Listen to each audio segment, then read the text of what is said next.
Assalamualaikum warahmatullahi wabarakatuh. Auzubillahi minasyaitonirrajim. Bismillahirrahmanirrahim. La yasma'una fiha laqwaw wala kizzaba. Di sana mereka tidak mendengar percakapan yang sia-sia dan tidak pula perkataan dusta. 99% masalah di dunia ini berasal dari yang namanya lidah. Berasal dari yang namanya bibir. Ucapan-ucapan yang sia-sia dan penuh dusta. 1%-nya dilengkapi dari hati yang dengki, dari hati yang sirik, dari hati yang penuh hal-hal yang berbau negatif, prasangka buruk.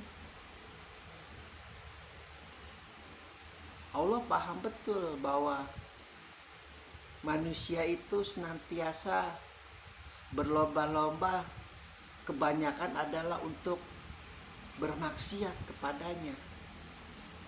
Makanya dia memberikan satu surat khusus kepada Rasulullah untuk mengingatkan manusia agar tidak berlomba-lomba kepada keburukan pada Allah. Dan hal-hal yang buruk ketika kita ada di dunia itu tidak akan pernah mungkin ada di dalam surganya Allah. Maka kita menemukan kedua kalinya Allah memastikan bahwa di surga, di tempat mereka yang bertakwa, tempat mereka yang menang, kata Allah, tidak ada itu yang namanya percakapan-percakapan yang sia-sia dan perkataan-perkataan dusta.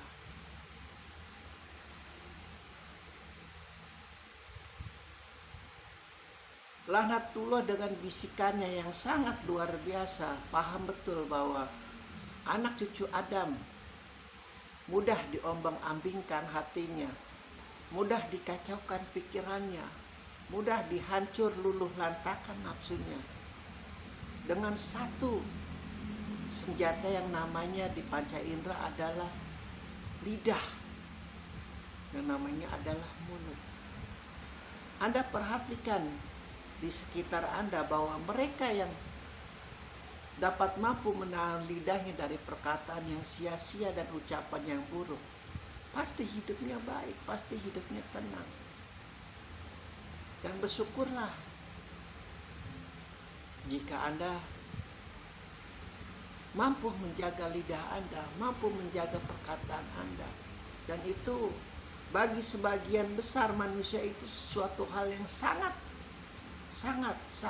sulit untuk dilakukan, sangat sulit untuk diterapkan.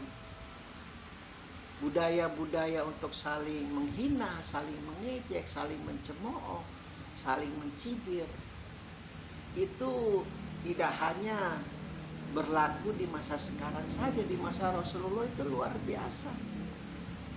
Kita sudah mendapatkan ayat-ayat yang kita temukan bahwa ada seorang nenek-nenek yang mengatai-ngatai Rasulullah, "Hai, setanmu gak datang-datang, gak ada surat untukmu." Jibril yang suci itu dihinakan seperti setan, seperti iblis, seperti laknatullah karena memusuhi sesembahan dia, yaitu patung-patung berhala yang mengelilingi Hajar Aswad. Belum cemoohan-cemoohan seperti menuduh beliau adalah raja sihir, menuduh beliau adalah orang gila, pendusta, dan lain sebagainya.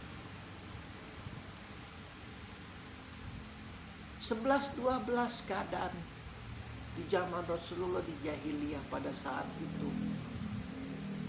Dan keadaan ini juga akan terus laknatullah usahakan terus ada perkataan-perkataan yang sia-sia itu untuk terus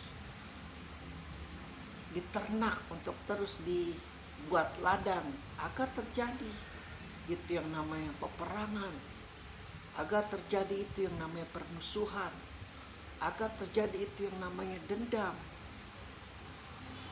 Dan luar biasanya, meskipun orang yang mengerti agama sekalipun banyak terjerumus kepada hal-hal yang sia-sia, perkataan yang sia-sia, perkataan yang penuh dusta.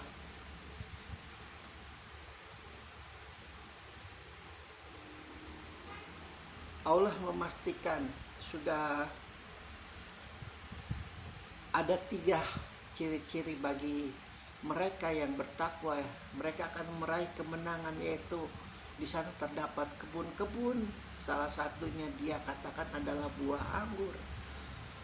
Lalu gelas-gelas yang berisi minuman adalah untuk mengejek bagi para penduduk jahanam yang tidak akan pernah mendapatkan minuman yang mampu menghilangkan dahaga mereka selain air yang mendidih dan nanah.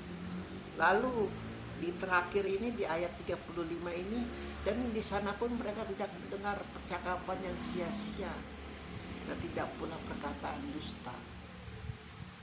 Kita hidup di dunia ini, manusia akan senantiasa itu dikelilingi oleh percakapan yang sia-sia dan penuh dusta. Karena Al-Quran pun sudah mensunatullahkan, sudah mengamanatkan bahwa hanya di surga sajalah kau tidak akan mendengarkan percakapan yang sia-sia dan penuh dusta. Maka ketika kita tahu hal itu akan kita dapatkan di dunia, satu-satunya cara adalah dengan terus menggapai tali Allah, tali Rasulullah, tali para sahabatnya, tali para keluarganya, tali para walinya. Sudah tidak ada jalan lain lagi. Karena kita tanpa bantuan Allah, sepaham apapun Al-Quran, sepaham apapun fikih, sepaham apapun ibadah kita luar biasa siang dan malam, tanpa bantuan Allah mustahil kita akan dapat terhindar dari perbuatan-perbuatan buruk, perbuatan-perbuatan yang penuh sia-sia. Setiap hari kita selalu senantiasa dihabiskan waktu kita dengan percakapan yang penuh kesia-siaan, dan diselingi selalu pasti dengan perkataan-perkataan dusta. Itu adalah masalah penyakit mental, penyakit jiwa. Orang yang suka berbohong, orang yang gemar berbohong, itu ada kemungkinan itu dia terkena penyakit jiwa. Penyakit yang istilah dalam psikologinya adalah gangguan psikis, gangguan mental, tertekan jiwanya. Karena ketika dia tidak berbohong, dia tidak mendapat suatu tempat, tidak mendapat suatu aplaus, tidak mendapat suatu perhatian.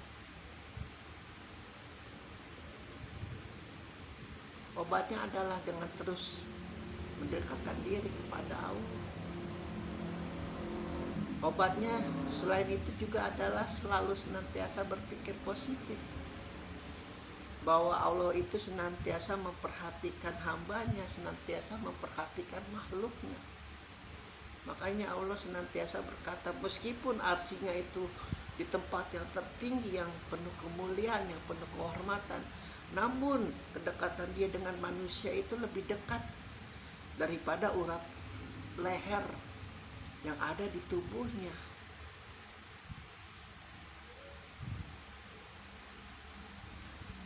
Surat An-Naba, berita besar tentang jahanam, tentang surga yang Allah sampaikan kepada Rasulullah adalah untuk mengingatkan manusia bahwa sekali lagi engkau akan menerima pembalasan atas apa yang kau lakukan, atas apa yang kau ucapkan, atas apa yang kau perbuat, baik buruknya,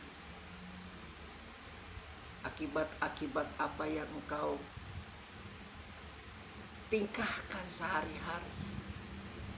Dan salah satunya adalah ketika engkau senantiasa gemar berkata dusta dan sia-sia tempatnya adalah di neraka. Alhamdulillahirabbil alamin.